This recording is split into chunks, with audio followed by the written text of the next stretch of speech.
Welcome to Anything is Possible. So the first announcement is you don't need a gopher. I've shaved.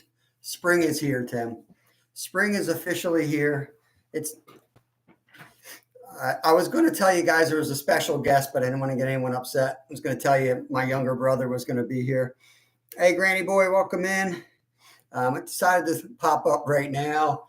I'm going to wait a couple minutes to talk about rubber worms because I try to keep these Tuesday night How2 Tuesdays very organized so that people can rewatch them later on and they'll actually cover the topic that I plan on covering, which is why I take notes.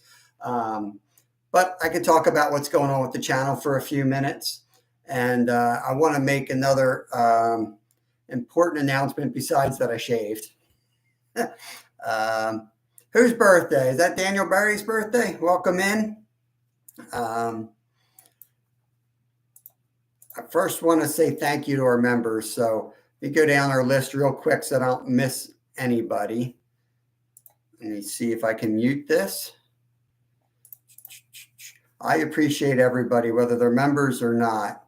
But the members do help pay the bills at the end of the month. And they also tend to donate a lot too, which is so much appreciated. This is a tough time for any YouTube channel in the winter, but we're getting by. Let me get over to try to remember where my membership tab is. I do not want to miss anybody, so I'm not going to trust my brain. All righty. So we'll go down to the bottom and we'll start with our OG guy right here, Incredible Bulk. We got Curly Express, Dwight, Stuart the Fish Whisperer, Russian Wind Mountain, Creed Garner, the True Eco, Tim Likes to Fish, who's in here, Wendy Jane Watson, I'm sure she's in, Keith Doc Reed, Stephen Merchant, Mission Discover, and our newest is Ray from Fishhead Videos, which is awesome to have you all here. Chad is technically not a member, but somehow the president. Welcome in. Ted from Off the Hook Outdoors, welcome in. Hapless Angler. I saw Hapless Angler at the Fishing Expo as well as Mission Discover. We were both there, as was Leo from Philly Extreme Fishing. Let's see. Granny Boy, welcome in. I think I said hi to you. I'm trying to get caught up here. I did not fight a lawnmower. You don't need to check the gopher. I keep telling everybody, don't check the gopher. Like when I shave, it's spring. I feel it in the air, and I've never been wrong yet. I'm 100% accuracy. Spring is here. You can go outside right now in Pennsylvania, and you can find daffodils. You can find snowdrops and crocuses. They're all busting out of the ground. That's spring. It's coming. Yeah, Ted's got a channel. Ted, you can share your link out if you want. Ted makes a lot of rubber baits and soft baits, and I'm going to be fishing with some of them soon, I think. Can't wait to try them out. But before we go into the rubber worms, you might see this right behind me, right here. But we have the Bulkinator. The Incredible Bulk made a very kind donation to our channel with strings attached. He wanted me to go out and buy 3 months. There's Stuart's membership thing just popped up. Thank you for 3 months being a Shark member. But the Incredible Bulk gave me a donation with strings attached, told me he wanted me to go out and buy a good combo rod and reel. And I immediately knew what I wanted. I wanted a catfish rod. And I think it'll work good because he wanted it green because that's kind of his logo. And he wants us to call it the Bulkinator. So done. It arrived today.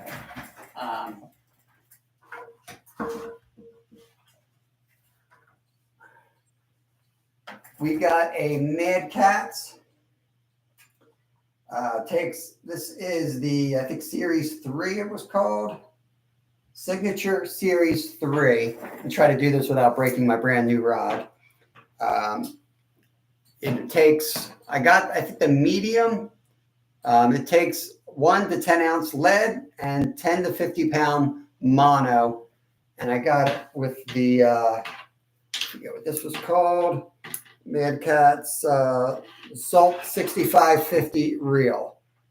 That's my new combo. It's glow in the dark, and we may get the Vulcanator put in, like write it in here, get stickers for it. I don't want to cover over this part, but maybe up here I can do the Vulcanator. So you're going to see that. We're going to do a whole lot of catfishing soon, and you're going to see that one on the dock.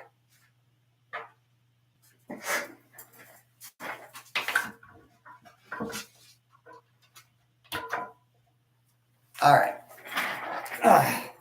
So that was my big announcement. I was super excited to get that today. Let's see. Let me get caught up. There's Beyond the Hook. Welcome in. I think that's Missy from not having a brain freeze. Let's see. Yeah, that's going to be excellent. That's actually my first. Well, I got a couple bait casters that we won for like bass and stuff, but I don't use them much. I use a lot of like delicate finesse fishing, so I just don't find them good for that. But for hauling in a big old catfish, which is what our goal is this year, that's what I needed. So I'm pumped to have that. Let's see. Yeah, I don't know what color that is, but that's definitely green of some sort. So tonight, I guess we could start. It's after 7. So tonight, and again, How2 Tuesdays, I asked for a lot of input on what we should talk about. And honestly, I should write this down, but I forgot who brought this subject up. And so simple, but so like important, like how to fish a rubber worm. And there's so many different ways. So Tuesday night tips, as a quick reminder, is for like new anglers, but also for any angler that wants to learn. And it's also for anglers that are here in the chat that know more than me about. I'm a multi-angler fisherman. I fish all different species, all different tackle, all different approaches. So I don't always know a lot about one specific strategy, or I should say, I don't always know as much as somebody else about a strategy. So, don't be quiet on the subject. Feel free to throw your 2 cents in. It's greatly appreciated. Northeast Slab Hunter is in the house. Yeah, that was my first announcement of the night. Spring is here. So I've got 5 rods rigged up behind me. One is going to be Texas rig. One's going to be the Carolina rig. One is going to be drop shot. Wacky rig, of course. Shaky head I don't have rigged, but I will talk about. And maybe a different approach I don't have set up either, just straight weightless. I'll talk about that one as well. There's Wild Japan. Welcome in. Good to see you. I think I want to cover a few things about soft plastics before I have them rigged, and I'm going to show you each one, and I'll even rig and retie them if you want, whatever, if somebody's got questions on something. But soft plastics, and again, I'm going to cheat, and I will put this in the description as always. This is the book I use. I've used so many times that I just kind of know this stuff, and I learned from multiple places. But I love the way it's organized, and I'll use this to make sure I don't miss anything. So soft plastics offer several major advantages over hard-bodied lures. Soft plastic has a lifelike texture, so fish, when they mouth it, they'll hold it for a little bit longer. So traditionally, you think about like hard plugs. They bite it. It feels like they bit into a rock or a log, and they tend to not hold on to it. They bite the plastic. They might know something's not right, but it feels animal-like, so they're going to hold it a little bit longer. Random J, welcome in. Good to see you in chat. Thank you for coming in. Many soft plastics can be rigged with the hook point buried inside. So you can hide the hook point, make them weedless, or just flat out hide the hook for stealth purposes. Another attribute of soft plastics is their ability to absorb scent. I know Ted from Off the Hook Outdoors does that with some of his. You can soak some of the soft baits, even at the level of when you're making it, you can infuse them with scent. And then you can also add scent with like a chemical attractant on top of it to freshen it up. Doesn't work so good on a hard body lure. It's not going to soak. It's not going to hold.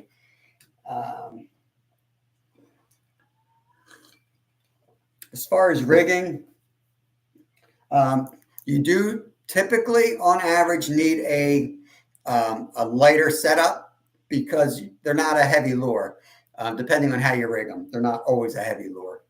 Drop shot, I guess you can do, but so I use soft plastics a lot. Well, I'll get into that later because I don't want to mess this conversation up. I'm going to try to keep it in order, and I'm always chaotic with order. Soft plastics account for more largemouth bass than any other type of lure. In fact, when they were introduced back in the 50s, several states banned them from use. Plastics, impregnated, I think I covered that. Yeah, I covered that. Soft plastics. All right, yeah, I think I'm ready to show you the rigs, and I'm going to talk about each one.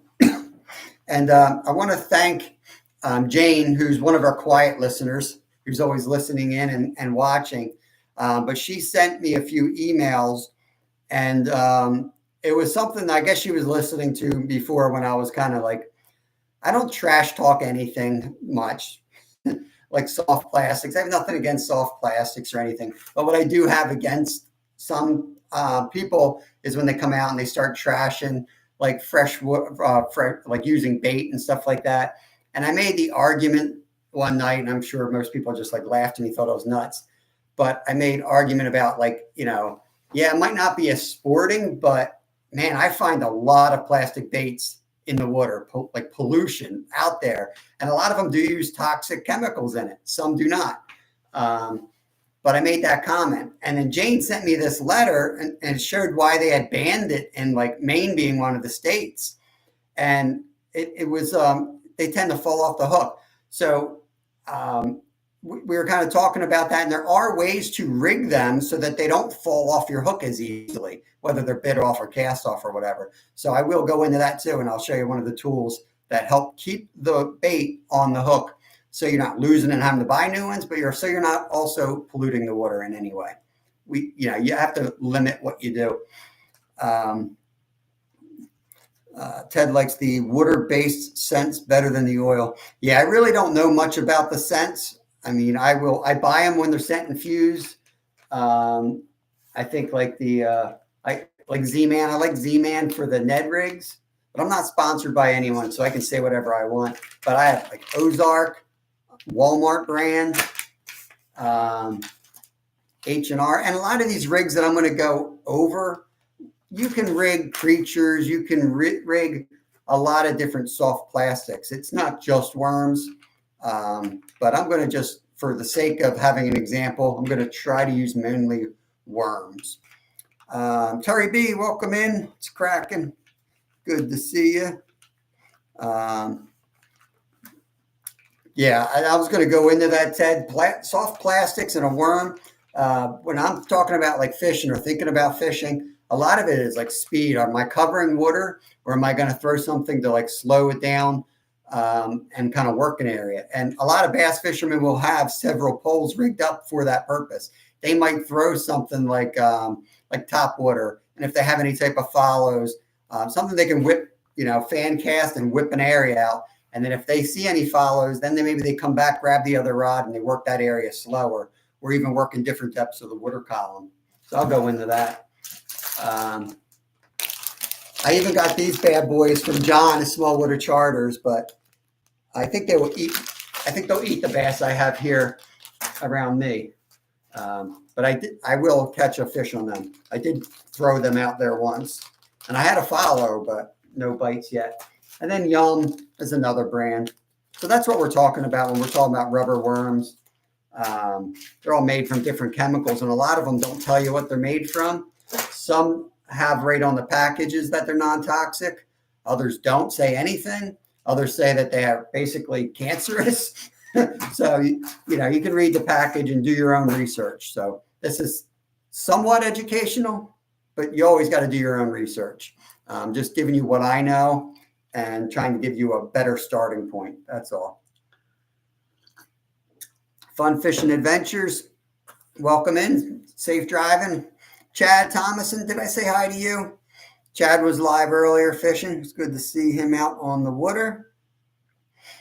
Ted said, I can also make baits harder and softer. Got many mixes, many applicants. That's the awesome thing about having somebody like Ted that actually makes his own concoctions. Like you have some control over. He does custom stuff as well. There's Ruby, Russian Wind Mountain, another member. Thanks for coming in. Scotty, my paper mouth speckled fish catcher. Okay. I missed something. Wild Japan said I should have taken a pic of the pork fat covered soft plastics some people use. Yeah, that would work. I don't know why that wouldn't work. I've put Ned Rigs in packages of bacon for opening day of trout season before. Absolutely.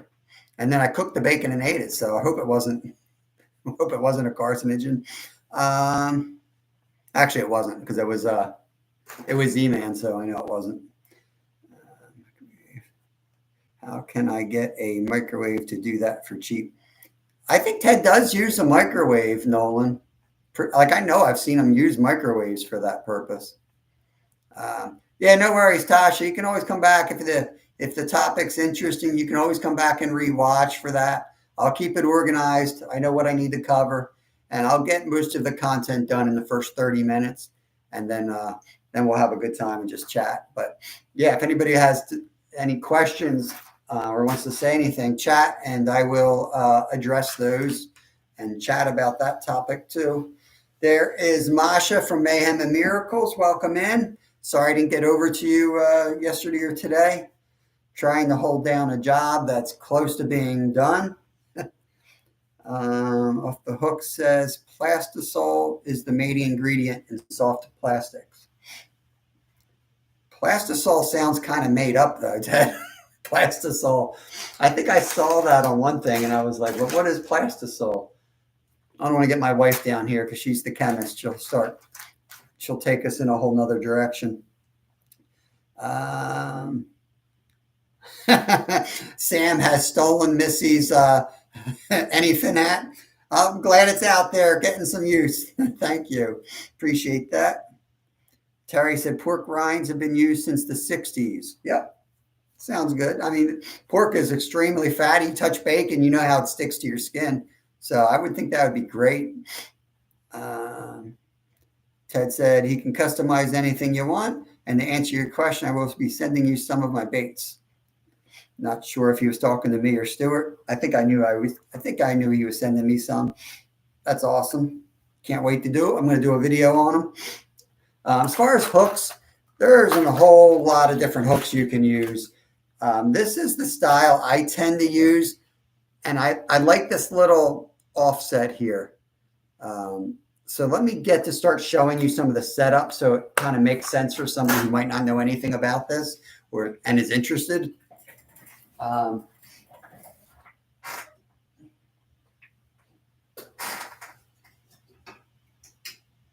going to start with the Texas rig.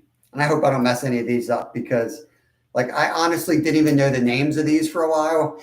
I just knew how to rig them.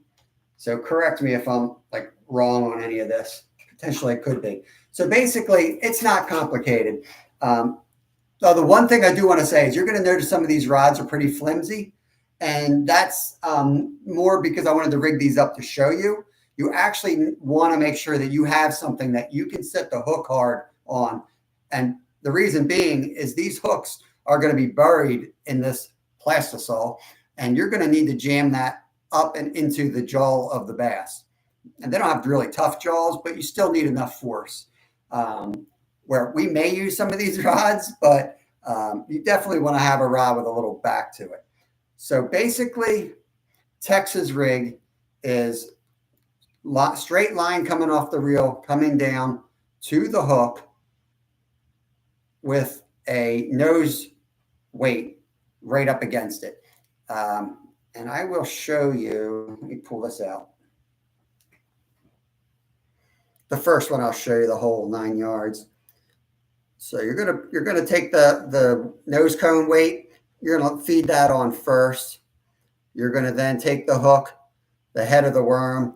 You're gonna put it through like a 1/4 inch to a 1/2 inch. And if you're not sure like how much to put it in before you bend it out, just look at this little thing right here because that's where it's gonna end up. And I'll show you how. So maybe about there, and then right out like this.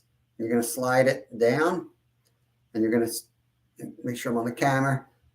You're going to just slide it up, cover that hole up. You might need to twist it a little bit. And then the important thing is you want this worm to be straight, basically. You don't want it to be twisted like this or down like this. So 2 methods here. First, you can figure out, my hands are all in the way. First, you have to guesstimate like where it should be. And you want to cinch it up a little bit to do that. And pull it tight. You want the hook, you could either bury it completely or have it exposed, depending if you're going weedless or not. I like it just under the surface, but I can feel the point right there. Okay. The other way that I sometimes rig it is instead of burying that hook in the middle like that, I'll take this. Man, this is so backwards. I can't see it if I do this way. You're going to put the hook just barely on the side. I know this is hard to see. I feel like they hook themselves better when you put it on the side, but either way, it's not a big difference. All right, the idea is you're casting this out, and this weight's going to drive it down. And the way I would fish this is I would cast this all the way out as far as you can, and I just let it sit on the bottom. I'd inch it forward, a little bit at a time, and then I'd let it sit. I'd inch it forward a little bit, and what's going to happen is it's going to hit all the debris, and it's going to be bouncing, and this tail's going to float up a little bit each time, and it's going to be right along the bottom for those strikes. And you may get hit on the way down, but I fish this on the bottom. I'll read chat and make sure that I'm not totally off on any of my comments here.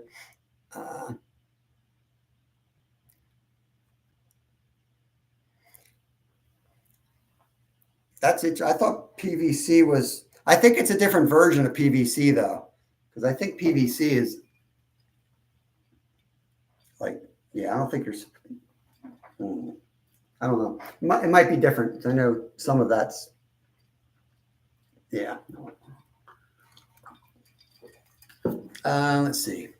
Saw a few people out chasing bass to the lake. Was fishing for. Hey, Kelly. I just popped in to give you a like and support the channel. Thank you for that. Terry B. Texas. Next question. What is PVC? Terry B. The combination of chlorine, ethylene, and vinyl chloride. That's why you don't want to breathe it in. You're right. I was going to say, I didn't want to say it, but PVC is very toxic. Throw in a little Moscovium. I don't know what that is. Element 115. Curbside, welcome in, buddy. We just went over the Texas style worm rig. Dwight, there you are. Yeah, I'm pretty scary without a beard. I did shave Ray. Welcome in, buddy. There's Ray, my newest member. Thank you for joining. Really appreciate that, bud. Drop shot. I was going to do the Carolina rig next, Nolan, because the Carolina rig seems very similar. But I often fish it. If I do a Texas rig, I often follow it up with a Carolina rig. And recently, last year especially, I've had a lot more luck with the Carolina rig. Terry B's friend owns a plastic lure company out in San Diego. Very interesting. Cool, cool, cool. Plastisol is a dispenser. Good Lord, Ted. He's dropping the chemistry lesson on us. When heated to around 180, plastic absorbent. Nice. All right. So I'm going to put this one away.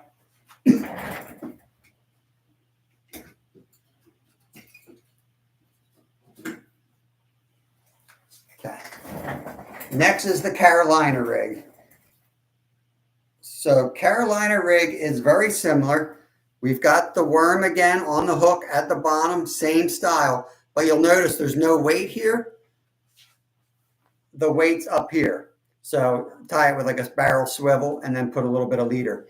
The leader greatly depends on where I'm fishing.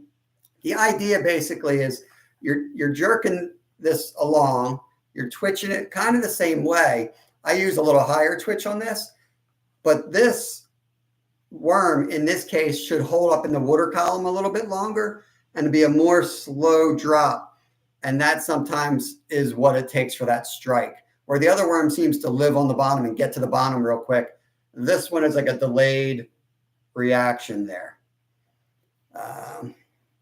Wicked Ted. Well, Ted should know because he melts that stuff all the time. So you got to know the melting points. I'm just giving him a hard time.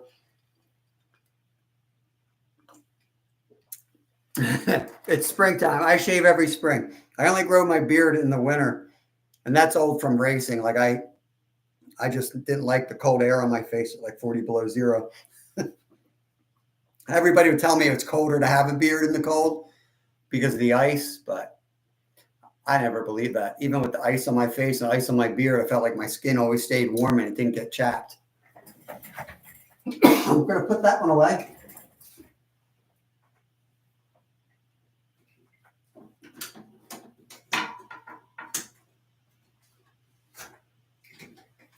All right. I know Nolan's a busy man. He's got studying and stuff to do. And I'm going to tell you, I'm not a huge drop shotter for bass. I'll tell you that right off the bat. And it's one that I think I need to do more of because I use it a lot for like perch and crappie. But drop shot basically is like a, let me get enough lines so I don't have this rod in the way. So you have your hook and then you have your weight, right? So the idea, let me see if I can back this up enough. So you're bouncing the weight on the bottom. And what this is doing to the hook is it's going the same motion, right? So it's real finicky. I'll put a worm on this to show you. And again, you guys might fish this completely different than me, so let me know. But this is kind of how I do it. I actually will fish Ned rigs like this a lot. With Ned Rig worm just because it's smaller. And I strongly prefer this hook setup here. And now it's going to be more buoyant in water, but I will just nose hook it like that because I found like I get a lot more hooks this way than if you were to rig this all the way down it. I don't know. I think you get better action too. And you're just bouncing it along the bottom. So one thing I will say is a lot of people think you can only vertical fish drop shot. But another technique is actually casting it out, bringing it in a little bit, and then actually laying the line down. So giving it slack basically. So what happens is you pull it forward, the hook moves here, right? But you let slack out and it comes down. Then you pull it back up slowly and then you twitch it and it jumps to the next spot. So you really have a lot more area that you're covering and it's a lot more in the strike zone if that's the area of the water column they're using. And before I get on to see what Stuart's laughing at, I will say, and I'm not an expert on this, but I have read, and I do it now. Basically, to rig this is you're tying the first hook on, and then you're just using, instead of that little tag end that you would cut, you leave a huge tag end down to the length where you want the drop shot. But before you tie the weight on, take the tag end, come up and go through the eye hole again. It keeps the hook with the point up, which is important because it's really hard to set a hook on this technique, which is why I like to not bury the worm because they're going to come in like this and you're pulling off of the weight. So it's not like a straight hook set. So you want the hook to be up and you want to land it in the upper jaw. That's the idea anyway. Oh yeah, Mission Discover is doing some AP work and needs some participants in a study. He will not take your brains out or anything. He's doing some cool fishing research. So hit him up if you're interested in that. I saw smallies. What do you talk about Northeast? Because I got smallies on my brain right now. I'm going for them this week hard. I got the Ned Rigs, and that's basically what I'm going to throw at them. Let's see. It's a possibility that you're inside a catfish mission. Let me just get caught up on chat. Here's my survey if anyone is willing. Okay, Nolan dropped his link up there for the survey. All right, Nolan. Storage Bandits, welcome in. Drop shot, good for smallies. I've done it for largemouth, but I'm usually fishing the nasty stuff for them. So, yeah. And again, like the first two, hiding the hook would be great for the weeds. Agreed. Like, especially the casting method, like you might be able to get into a situation where you can drop them straight down. But that's one of the reasons I don't get to use that setup as often, is where I'm fishing bass is in thick cover. So it's tough.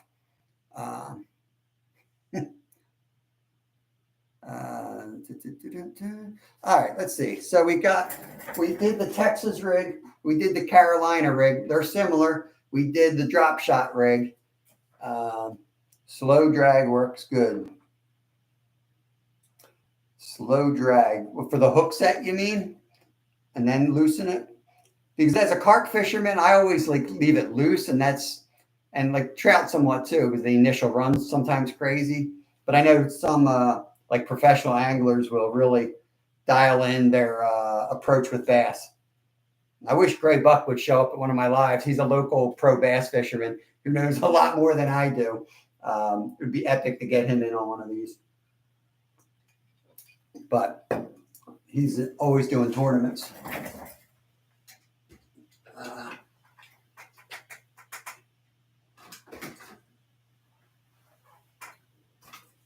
Next one's quick and easy. And I actually fish this one a lot of times on creeks with an ultralight.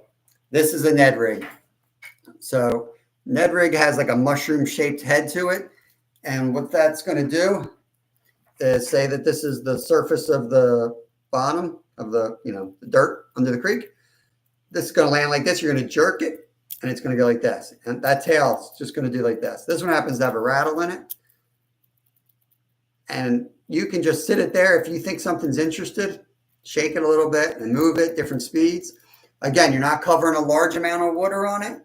But if there's a spot they hold, and these are all really good winter setups so far.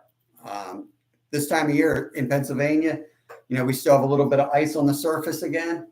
These are good baits to throw, and I will be throwing them this week for smallmouth bass. Probably get skunked 20 times, but a lot of our streams around us just closed because they tend to stock a lot of the streams and the lakes with trout. And you cannot fish trout right now in Pennsylvania that are stocked or stocked waters till April 1st. So a lot of places that I fish for carp, for example, also have trout. So yeah, I put a community post out about that. I will still fish, but it's going to be a lot tougher till April 1st because my choices of area has greatly diminished. Slow drag works here. Snag City. Right, you can snag a phone. Ray lost a phone this week in the water. VMC makes a great drop shot hook with a swivel for no line twist. If you just use your line, you'll get tangled. Yeah, line twist is a major problem. And like the shaky head, I wanted to show you, I just don't own a shaky head rig. There's all kinds of weighted heads, and the shaky head to me is like a banjo minnow with a weighted head. It's like a jig head with the screw that goes into the head of the worm. A little bit more action, but some people swear by them. I've never really used them much. I think I accidentally used one, but I didn't know that's what I was using. Granny boy needs to head to bed. It's late over there. Thanks for coming in, buddy. Have a good night, Darren. Yeah, I've had a lot of luck on the Ned Rig since I used one a year ago for the first time that I found. Threw it out there, caught fish immediately. I mean, you'll catch tiny sunfish with this, and it'll be jammed in their mouths like that. And you can always tell when you had one too, because it comes in like this. They just attack this thing. But you can also catch huge bass with this too. I've caught some, my 4-pound smallie, for example, was on this. So I've caught several big smallies on that. And I don't fish big water for big fish. We have a lot of small creeks here, a lot of small fish. Slow drag for drop shot for the retrieve. You don't want a hard hook set with a drop shot. Okay, good to know. Good to know.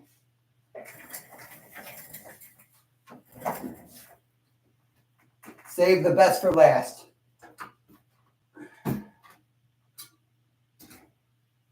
We're doing the Ned Rig.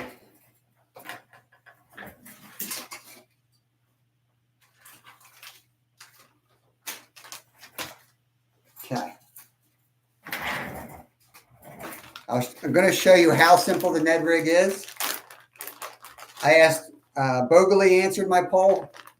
Bogley, keeping it real, Chris, fishes in my area too. And he said, hands down, he was a Ned Rig guy. In fact, give me a second. I did a poll to find out what people's most favorite method of fishing was, fishing a worm. And I'm going to go read the final results of that. Wow, Texas rig. That's my favorite too. Texas rig was 53% people's favorite. Carolina, 11%. That surprised me. Drop shot, 32%. Wacky rig, only 5%. Nobody liked the shaky head. Polar Bear Chad said he uses, I think Kelly's red and white worm is like that, the one that comes all rigged up, maybe even with a spinner on the front, 3 hooks. Ray from Fishhead said that's a tough question. I'm with Ray on that one. Chris, keeping it real, said wacky 100%. So we know that's his 5% there. And Dwight said, what's a rubber worm? Like a gummy worm? Come on, Dwight. So wacky rig, and again, whatever size hook that you're going to use for the bass in your area. I tend to use smaller ones because I fish for a lot of like small largemouth, like 1-2 pound tops and smallies. But basically, a Ned Rig is taking the hook right through the middle. You want it in the middle as close as possible. And the action on that, again, it looks different in water than air, so it's not going to hang down as much. And it's going to have this natural slow fall. I do it without weight because this is like my ultimate setup. When I spot a bass that won't bite, I will mess with its head till it bites. So how I started this conversation, I'm away off anything, need to get some sleeping, 33 months. Oh my gosh, Kelly, get the rest. Get some rest. John, look, I'm advertising for you guys too. I got Bruiser Baits right here. Fish the best. Oh, it's over here. There's John from Small Water Charters. All right, so we talked about the idea that plastics can potentially pollute the water. And one way that you could offset that negative is with one of these tools here. And it's a Quick Rigger. XPS makes this, Bass Pro Shops. And it's real simple. They are called, these guys are called Big Nasties. I used one time and it scared my fish away. So I got them sealed back up again until I can spot a bigger bass. So you're going to take this tube, right? And you have the little, it comes loaded with a bunch of these little O-rings. And you're going to take your worm. John, don't get excited. You're going to stick this worm wherever you want this ring to be, wherever you want that ring to end up. You're going to slide this on. I usually go right in that middle part, just like that. Okay. You take the hook and you put it right through that O-ring. Like that. I think it gives it a little better action. And it also is you're not supposed to lose them as often. So that's one way you can offset losing so many of your rubber baits, plastisol baits, I should say. So there we go, 37 minutes. I covered the methods that I wanted to cover. Bass near me will eat a 10-inch worm. Yeah, I know. It's one of those things, like it'll take it down, but it's like, you know, I like catching the little ones too. And yeah, they'll still eat it down, but you know, I feel like you get a lot more missed strikes around here, so I tend to go smaller. Maybe I'll just leave that on. I will leave that on. Maybe I will actually try the Wacky Rig tomorrow morning.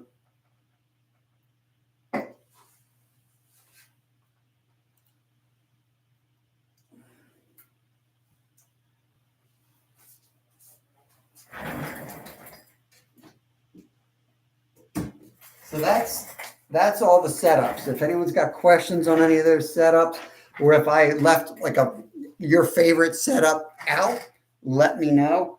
I will say that all those setups, well, not all of them, but like I'll basically Texas rig without weight all the time, especially if I'm just in one of the local ponds and I know probably where they're holding. There's no need to get it down or cast it far. I'll go weightless if I can get away with it. I'm a wacky fisherman, but it's really whatever the fish tell me they want. Yeah, I mean, some of it does fish. They sometimes will change what they want on any given day. So it's good to have options, not only different techniques, different retrieval methods, but different spots in the water column.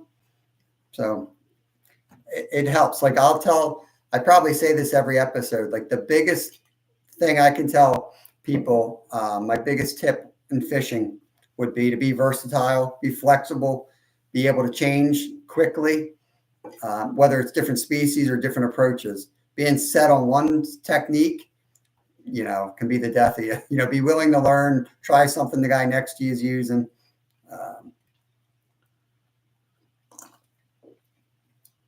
Grilled cheese and tomato soup is ready. It means it's cold in Florida. It's probably only in the 70s. John's having soup. Northeast Slab Hunter said the simple variation on that anything is to take a pencil weight and put in the nose.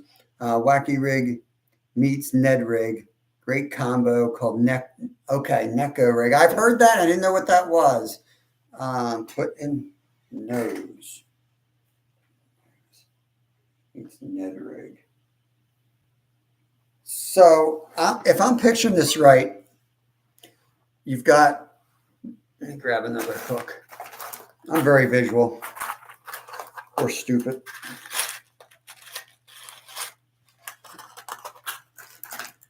Because I don't know if I'm envisioning this right.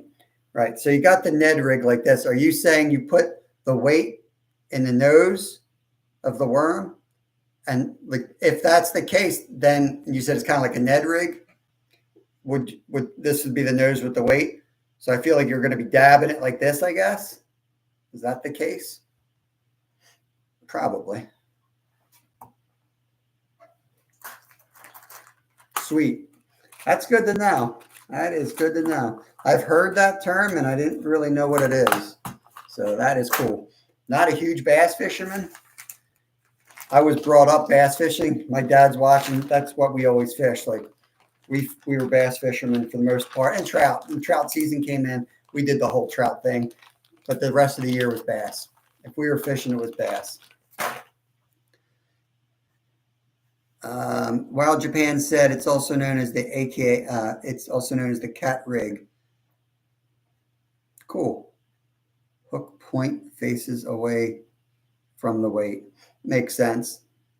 That makes sense. Awesome. Thank you for sharing that. Yeah, like I said, these lives are like, you know, I learn a lot by doing them, looking up the different techniques. Sometimes I'll find like I've been doing something wrong, but the nose weights, one thing I wanted to say, the nose weights and being weedless, this is a great setup for going through timber, flooded areas. And anytime it's flooded, they're usually looking for worms anyway. but the weight being bulletproof or bullet shaped helps get through that stuff. I will be late. I'm not going to lie. Like I said, I got to be versatile.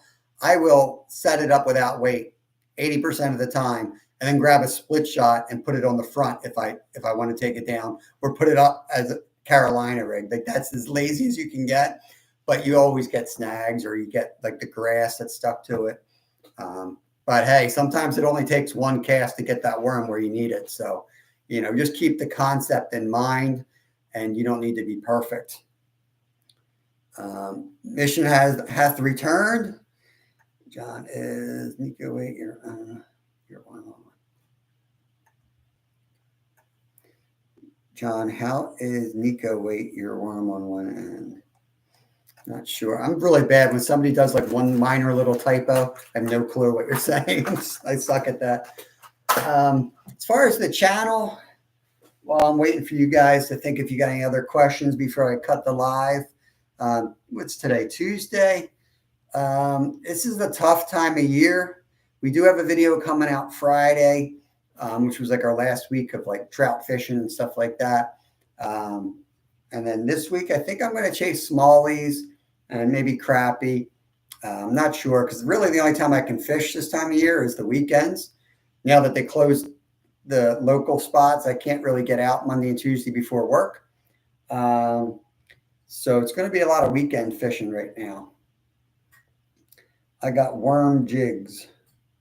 I don't know what the treatment for that is, Stuart, but go to your doctor if you got worm jigs. Weedless. From the John, how's the Nico weight for now? John, how's the Nico weight on your worm? So you do it weightless, and the weight is in the nose of the worm. Bank Fishing Adventures, what's going on? That's Stacy. Ted's got another rig for us, the Dimmicky rig. Don't know how it's spelled right, but you get it. And your rig involves passing the line through the worm and tying the hook at the end of it. Yes, that's in Wild Japan. That's another method I've been looking at trying. I haven't personally done it, but yeah, you're putting the line through the worm, and that way the hook's further back. And I've seen it fished also with a weight up front, I guess to even it out. Maybe the worm will lay flat then. But Boxcar Jerry, welcome in. We're just getting ready we're just kind of closing up, kind of summing up where we are. Awesome. Russian Wind's doing some editing, which is not an easy feat where they live. They're in the mountains. Editing is not easy. Signals are in and out. What takes me 8 minutes to upload takes Ruby hours to upload. So that's tough. I've been there. I get it. I've spent a lot of time in Alaska. I know how that is. Eddie, welcome in. That's my Brooklyn bro right there. Eddie Lugo. Trout Owl, what is up? I tie mine on. Dimmicky is just a fancy term for ball head jig with a swim bait. Nice. Okay, got it. So yeah, that's basically the show tonight. I appreciate everybody coming in. Not sure what we're doing this weekend. We'll probably try to pop up live. But I'm not going to lie, it's not going to be spectacular fishing anywhere. It's going to stink around here. But we might go on, like, we have a spot where we did that special where we caught like over 50 creek chubs. We might go over there, and I might put some in the freezer for flathead, not channels, for channel cats. So I'm thinking of doing that. Also thinking about doing a canning episode. We're starting to get into canning and making our own. I don't want to spoil the video, but we're canning some fish that you might not think about eating. You might see them more in the supermarket in little tins, but we're doing something a little bit different. So I might do some of that for a change. We'll see. It takes me on there. Yeah, I guess that's one thing I don't have to worry about. Like, it takes me days to edit, Stacy, but actually uploading is really quick for the most part, like an hour, 2 hours tops. Yeah.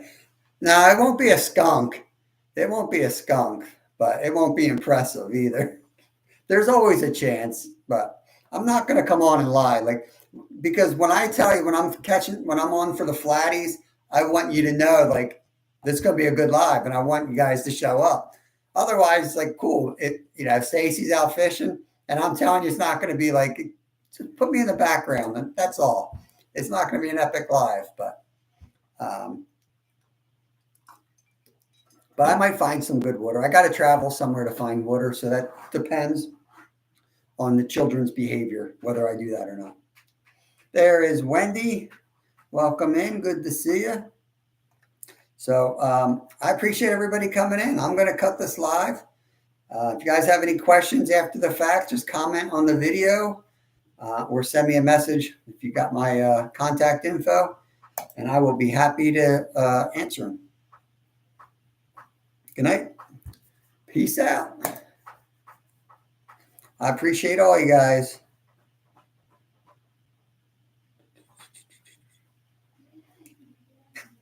Totally based on the behavior of the kids.